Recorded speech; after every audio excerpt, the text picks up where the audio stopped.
तो आखिरकार पश्चिम बंगाल में बीजेपी सरकार बनने से क्यों बौखलाया हुआ है बांग्लादेश? इस खास रिपोर्ट में आपको इसी पर विस्तार से बताएंगे।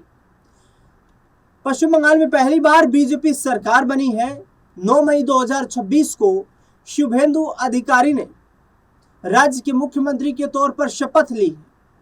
पश्चिम बंगाल में चुनावी नतीजे और उसके बाद के राजनीतिक घटनाक्रम को पड़ोसी मुल्क बांग्लादेश में बहुत ध्यान से देखा जा रहा है।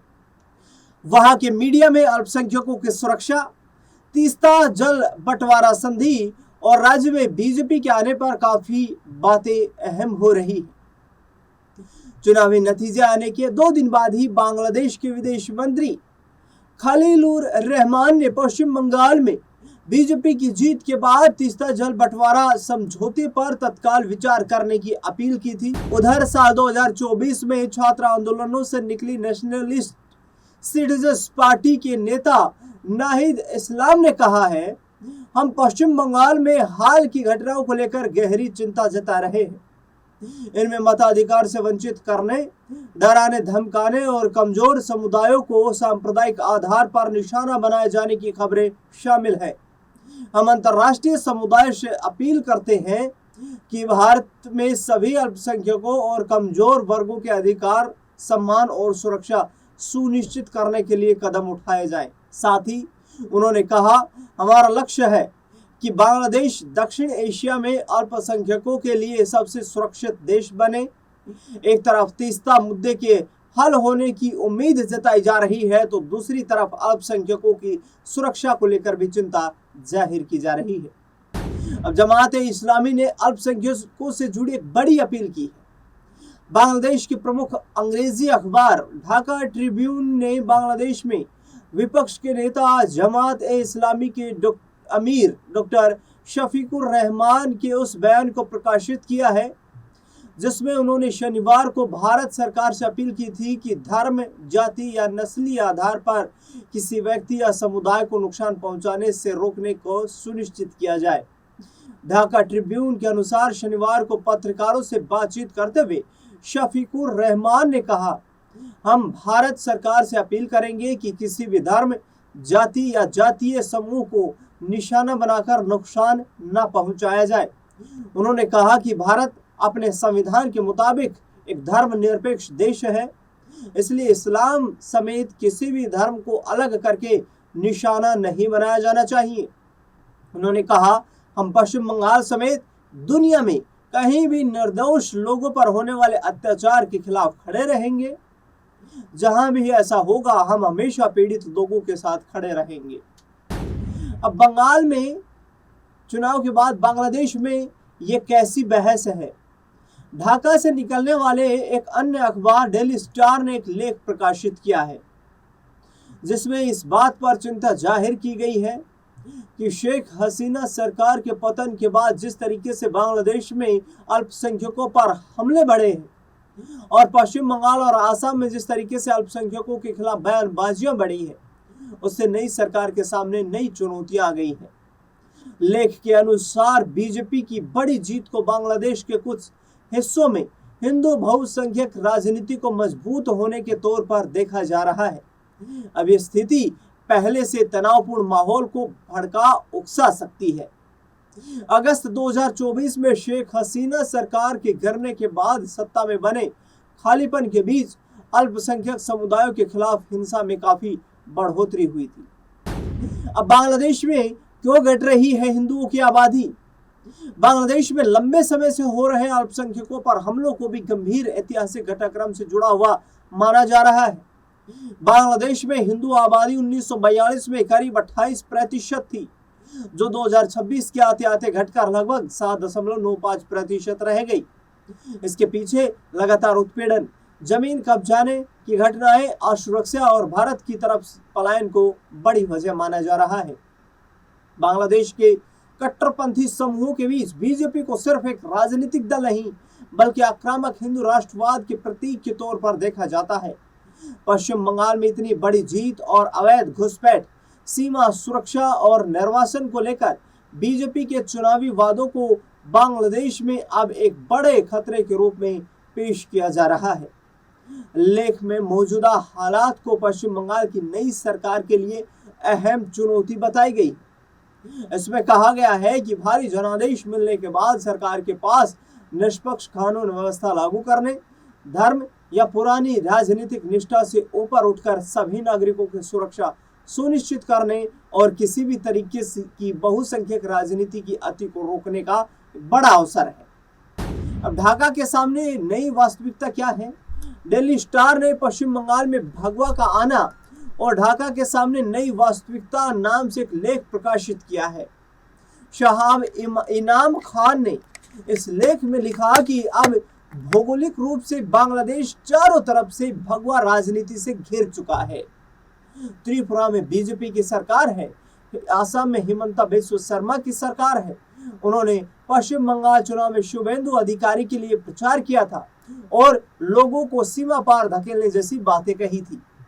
ढाका ने 30 अप्रैल को असम के मुख्यमंत्री की टिप्पणी पर विरोध जताते हुए भारत के कार्यवाहक उच्च आयुक्त को तलब कर लिया था, लेकिन 4 दिन बाद ही पश्चिम बंगाल में बीजेपी ने लगभग उसी मुद्दे को केंद्र में रखकर चुनाव जीत लिया। बाद में परिस्थितियों को देखते हुए कहा जा रहा है कि यह विरोध उस राजनीति को रोकने की बजाय और मजबूत कर गया।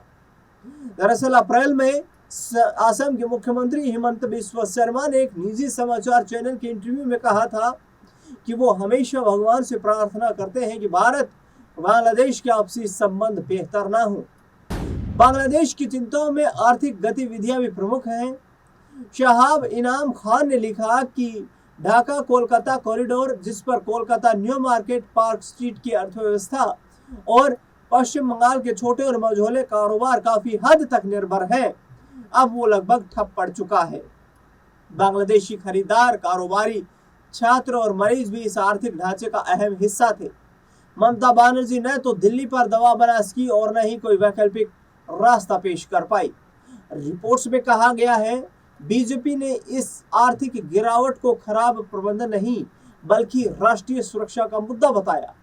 पार्टी लंबे समय से ममता सरकार पर समय सीमा के तहत सीमा पर बाड़ लगाने के लिए जमीन न देने का आरोप भी लगाते रहे। समाचार लेख के अनुसार अब यही वह नेता हैं जिनके साथ ढाका को पानी बंटवारे, बॉर्डर हॉट और आर्थिक मामलों के बीच बातचीत करनी पड़ सकती है। साथ ही उन भारतीयों का भी मुद्दा सामने है जिनकी नागरिकता पर सवाल खड़े हो सकते हैं। ऐसे में तीस्ता नदी का मुद्दा भी राजनीतिक जरूरतों के हिसाब से इस्तेमाल होने की आशंका जताई जा रही है। रिपोर्ट्स में चिंता जताई गई है कि भारत का बांग्लादेश के प्रति रुख आगे भी पहले की तरह चुनिंदा मुद्दों और राजनीतिक हितों के आधार पर होने की आशंका है। लेख के अनुसार बीजेपी की घरेलू राजनीति में बांग्लादेशी घुसपैठिया का मुद्दा पश्चिम बंगाल, त्रिपुरा और असम में लगातार चुनावी हथियार बना रह सकता है, चाहे दोनों देशों के बीच आधिकारिक स्तर पर कितनी भी नरम भाषा में बातचीत क्यों न हो। बांग्लादेश को तीसरा मुद्दा हल होने की भी उम्मीद है। बांग्लादेश के अखबार प्रथम आलोम में सौम्या बंदोपाध्याय ने अपने एक लेख में तीस्ता जल बंटवारे के बहुप्रतीक्षित समझौते को लेकर उम्मीद जाहिर की है। लेख में कहा गया है, लेकिन क्या कोई आशा की कोई वजह नहीं है। 2011 से तीस्ता जल बंटवारा समझौता लगातार अटका हुआ है। मनमोहन सिंह और नरेंद्र मोदी दोनों ने भारत की संघीय व्यवस्था का हवाला देते हुए इस समझौते पर हस्ताक्षर करने से पीछे हटने की बात कही थी। इसके पीछे ममता बनर्जी के विरोध और केंद्र सरकार की मजबूरी को वजह बताया जा रहा है।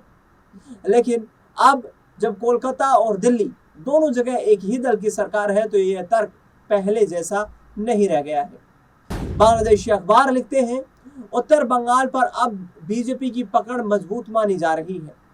यह भी याद रखना चाहिए कि मनमोहन सिंह सरकार के दौरान आसाम में बीजेपी नेताओं के विरोध की वजह से बांग्लादेश के साथ भूमि सीमा समझौते पर हस्ताक्षर नहीं हो सके थे।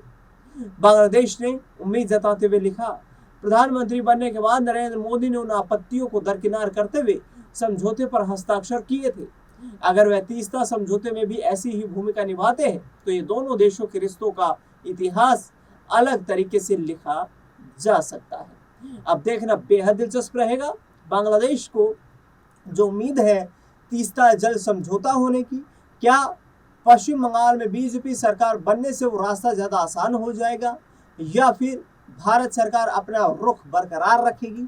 दूसरी तरफ बात करें तो जिस तरीके से बांग्लादेश घुसपैठियों का मुद्दा लगातार चर्चा में रहा चुनाव के दौरान, तो अब बांग्लादेश में सरकारें इस चीज़ को लेकर भी चिंता में हैं कि कहीं ना कहीं पश्चिम बंगाल से अब बड़ी मात्रा में घुसपैठ के माध्यम से बंगाल में एंट्री कर चुके उन लोगों को भी वापस डिपोर्ट किया जा सकता है, जिनको चिन्हित किया जा रहा है सरकारों की तरफ से। और एक बड़े इस पॉलिटिकल ग्राफ के तौर पर देखा गया इसे चुनाव के दरमियान कि जिस तरीके से पश्चिम बंगाल को लेकर के लगातार केंद्र सरकार में बड़े पदों पर मौजूद मंत्रियों, यहाँ तक कि प्रधानमंत्री ने भी ये कहा कि घुसपैठिए जो हैं बांग्लादेशी जो लोग हैं उनके हितों को, उनके हकों को वहाँ पर ले जा रहे हैं, लूट रहे हैं पश्चिम बंगाल में।